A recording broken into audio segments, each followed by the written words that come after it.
आज का दिन जम्मू कश्मीर के लिए इंतहाई अहमियत रखने वाला दिन है, क्योंकि आज के दिन जम्मू कश्मीर का जो सियासी और कानूनी तौर के ऊपर जो ढांचा है वो एक बारी फिर से पार्लियामेंट में तैयार किया जाएगा। और इस एतबार से हमारे पास ये तफसीलात निकल कर आ रही हैं कि देश के वज़ीर दाखिला आज एक बिल टेबल करने जा रहे हैं, जिस बिल का ये मकसद है, साफ अल्फाजों में मैं अगर आपको कहूँ तो जम्मू कश्मीर रीऑर्गेनाइजेशन जो अमेंडमेंट बिल है, इसका मकसद ये है कि जो जम्मू कश्मीर रीऑर्गेनाइजेशन एक्ट 2019 है, इसमें मज़ीद और तब्दीली लाई जाएगी। इसमें सबसे पहला पॉइंट ये है जो क्लियर कट है कि जो इसमें मैं आपको पढ़कर सुनाना चाहूँगा कि इसमें जो सेक्शन 54 है जम्मू कश्मीर रीऑर्गेनाइजेशन एक्ट 2019, उसका सब सेक्शन 5 जो है उसमें एक और सेक्शन लाया जाएगा। उसके साथ साथ इस एक्ट से जो है वो अगर कोई भी जम्मू कश्मीर का मिनिस्टर 30 दिन तक जो है वो कस्टडी में रहता है तो 30 दिन के बाद चीफ मिनिस्टर और लेफ्टिनेंट गवर्नर की जो है वो आपसी एडवाइस के ऊपर उसे जो है वो मिनिस्ट्री से आउट किया जा सकता है, स्टेप डाउन किया जा सकता है, या यूं हम कहें कि उसे अपना रिज़ाइन पेश करना पड़ेगा। इन केस अगर चीफ मिनिस्टर भी जो है वो 30 दिन तक इस तरीके की कस्टडी के अंदर रहता है तो 30 दिन के बाद 31वें दिन जो है वो खुद चीफ मिनिस्टर की ताकतें उससे ले ली जाएंगी और उसे जो है वो बिल्कुल वो ताकत नहीं दी जाएगी जिस ताकत से वो काम कर सकता है। अगर उसमें सवाल यह है कि अगर ऐसा जुर्म है या ऐसा कोई कानूनी वो जुर्म करता है जिसमें कि 5 साल की जेल की सज़ा हो सकती है, पहली बात तो ये है, क्लियर मैं आपको बताना चाहूँगा। दूसरा, उसमें सबसे इम्पोर्टेंट ये रखा हुआ है इन्होंने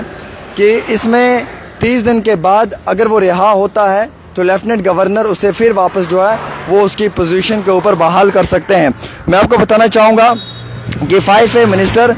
की जो पीरियड है उसमें अगर वो ड्यूरिंग अपने ऑफिस के टाइम में अगर अरेस्ट होता है और डिटेन किया जाता है, उसे कस्टडी में एलिगेशंस उस पर अगर होंगे और कोई सख्त तरीन उसने जो है वो अपराध किया होगा, कानून के साथ छेड़छाड़ की होगी और एक सख्त मुजरम की हैसियत से किसी जुर्म को अंजाम देने की कोशिश की होगी और उस जुर्म के तहत उसे 5 साल की सज़ा मिल सकती है, तो उसे उसके ऑफिस से रिमूव किया जाएगा लेफ्टिनेंट गवर्नर की जानिब से। और इसमें जो एडवाइस है वो चीफ मिनिस्टर देंगे। 31st डे जो है वो उसे उसकी कस्टडी से अगर निकाला भी जाएगा या 31st डे में अगर वो कस्टडी से बाहर निकलता भी है तो उस समय भी उसे जो है वो उसकी पोजीशन से हटाया जा सकता है और फिर बाद में अगर उसे बहाल करना होगा तो लेफ्टिनेंट गवर्नर इसमें जो है वो मुदाखलत कर सकते हैं। दूसरा ये कि चीफ मिनिस्टर को भी रिमूव किया जा सकता है इन केस अगर वो भी किसी इस तरीके के ऑफेंस में या इस तरीके के संगीन जुर्म में करार पाया जाए या उस जुर्म के तहत 5 साल की जेल की सज़ा हो सकती है, तो उसमें भी उसे जो है वो अमली जामा पहनाया जा सकता है। अब मैं आपको बताना चाहूँगा कि चीफ मिनिस्टर का जो पीरियड है, अगर उस पीरियड के दौरान में अगर वो अपने ऑफिस का चार्ज है उनके पास और अपने चार्ज के दौरान में अगर वो अरेस्ट होते हैं और डिटेन होते हैं कस्टडी में, उन पर एलिगेशन होते हैं किसी ऑफेंस के under by the law for the time being in force, उस चीज़ को मद्देनजर रखते हुए पनिशेबल अगर ये सज़ा है या इसका एक सख्त तरीन जुर्म है तो 5 साल के अगर इसमें बामुशक्कत कैद की सज़ा है या फिर इसके बीच में अगर उसने कोई ऐसा अपराध किया है जिसकी 5 साल की जेल की सज़ा हो सकती है, तो उस टेंडर के दौरान में उसे अपना रिज़ाइन पेश करना होगा। अगर वो नहीं करते हैं तो 31वें दिन यानी कि 1 महीने के बाद 31वें दिन उनकी ताकत उनसे छीन ली जाएगी और चीफ मिनिस्टर को उसी समय उसकी कुर्सी से हटा दिया जाएगा। उसके साथ साथ इसमें यह भी कहा गया कि जो सब सेक्शन है इसका वो प्रिवेंट करता है चीफ मिनिस्टर और मिनिस्टर्स को जो है वो अपॉइंट करना और उसके बाद लेफ्टिनेंट गवर्नर वापस उन्हें जो है वो उनके अख्तियारात दे सकते हैं अगरचे वो उसमें करार ना पाया जाए और अगर वो उस कस्टडी से पहले रिहा हो जाए या उस कस्टडी के बाद भी अगर वो रिहा हो जाए तो उसे वापस बहाल कर सकता है। लेकिन सवाल ये कि अगर 30 दिन तक यानी कि किसी भी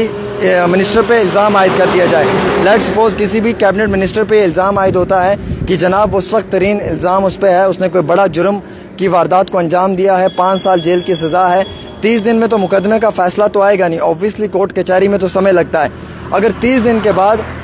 ये अभी भी कस्टडी में है और इसके पास ताकतें हैं और ऑफिस इसके पास है, ऑफिस का होल्ड इसके पास है, तो 31वें दिन इससे ताकत तो छीन ली जाएगी। तो फिर क्या अगर ये 2 महीने के बाद बाइज्जत रिहा होता है या इससे कोर्ट बाइज्जत रिहा करता है या कोर्ट इसे ये कहता है कि मुजरिम नहीं था, तो जो इससे वो ताकत ली है लेफ्टिनेंट गवर्नर ने 31वें दिन, तो क्या वो ताकत वापस लेफ्टिनेंट गवर्नर इसको देंगे या नहीं देंगे, इस चीज़ के ऊपर भी लेफ्टिनेंट गवर्नर अपनी मुदाखलत रख सकते हैं। और फिर वो मुजरिम है या नहीं है, इस चीज़ का अल्टीमेटली जो डिसीजन है वो तो कोर्ट की जानिब से लिया जाता है एक इन्वेस्टिगेशन के दौरान में, लेकिन बर वक्त उसको उसकी कुर्सी से हटाया जा सकता है। बाद में अगर वो मुजरिम नहीं भी होगा या बाद में उसके ऊपर कोई संगीन इल्ज़ाम जो है वो अगर बिल्कुल प्रूफ नहीं होगा, लेकिन वक्ती तौर पब्लिक के बीच में उसकी रेपुटेशन ख़त्म हो सकती है, उसकी इमेज डैमेज हो सकती है। और अब इस कानून को ऑन टेबल किया जाएगा, फिर से लोकसभा और राज्यसभा से जॉइंट कमेटी के तहत पास किया जाएगा और फिर इसे जो है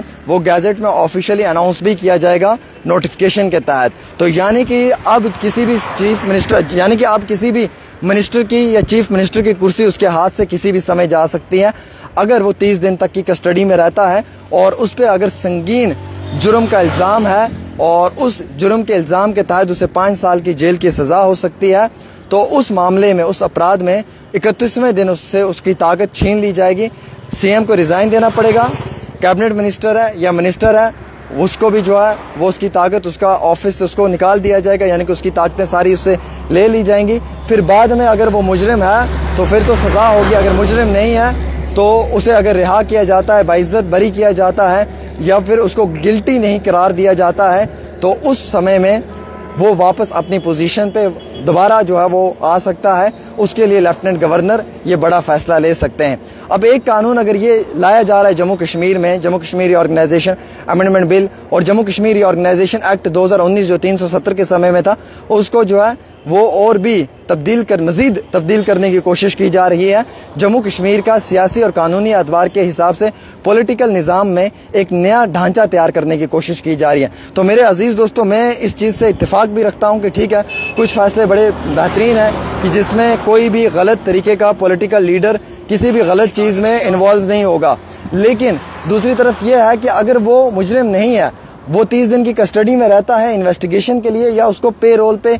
कभी बेल मिल भी सकती है या ना मिले, या फिर उसको कस्टडी में रख दिया जाए कि जनाब आपको कस्टडी में रहना है, आपकी इन्वेस्टिगेशन है, कोर्ट से बेल नहीं हो रही है उसकी, 30 दिन तक के बाद उसकी ताकत उससे छीन ली जाएगी। चाहे वो 2 महीने के बाद रिहा हो, लेकिन 2 महीने के बाद जब वो रिहा होगा तो वो बतौर मिनिस्टर की हैसियत से रिहा नहीं होगा, बल्कि उसके से वो ताकतें ली जाएंगी। फिर बाद में फैसला लेगा लेफ्टिनेंट गवर्नर की जनाब मैं इसको ये ताकत दूँ या ना दूँ। अब जो ये फैसला लेफ्टिनेंट गवर्नर ने लेना है, इसमें सीएम भी अपनी एडवाइस देंगे, उनका भी मशवरा होगा, मुशावरात दोनों के सेम होंगे। और अगर वो ना देना चाहें सीएम अपनी एडवाइस, तो लेफ्टिनेंट गवर्नर के पास ये इख्तियारात है कि वो 31वें दिन उनसे उनका चार्ज जो है वो छीन लेंगे उस मिनिस्टर का। इन केस अगर सीएम भी ऐसा करते हैं तो सीएम से भी ये ताकत ली जाती है। अब पुराने कितने ऐसे बीजेपी या कांग्रेस के लीडर होंगे जिनके ऊपर बड़े बड़े केस लगे हुए हैं, करप्शन के केसेस या मुख्तलिफ और केसेस हैं,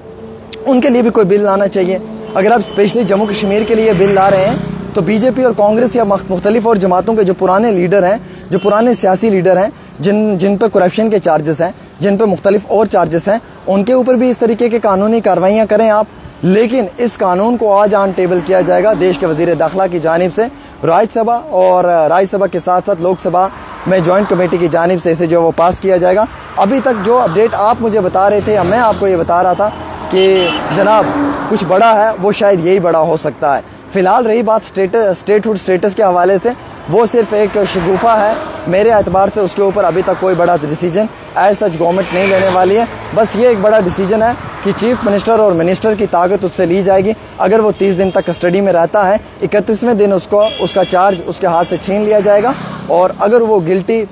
या फिर अगर वो मुजरिम पाया जाता है तो सज़ा मिलेगी, और अगर वो मुजरिम नहीं पाया जाता है, वो निर्दोष पाया जाता है, इनोसेंट पाया जाता है, तो बाद में उसकी ताकतें उसको वापस लेफ्टिनेंट गवर्नर साहब दे सकते हैं, या उनके अख्तियारात में रहेंगे। और इस तरीके का एक नया मॉडल जम्मू कश्मीर की यूनियन टेरिटरी में इम्प्लीमेंट किया जा रहा है। इस हवाले से आज इस बिल को ऑन टेबल किया जाएगा और इस बिल को ऑन टेबल करने के बाद फौरी तौर के ऊपर जो है वो दोनों जगहों पे जो है उसको पास किया जाएगा और बड़ा पैमाने के ऊपर इस पर कोई बड़ा अहम तरीन फैसला भी लिया जाएगा।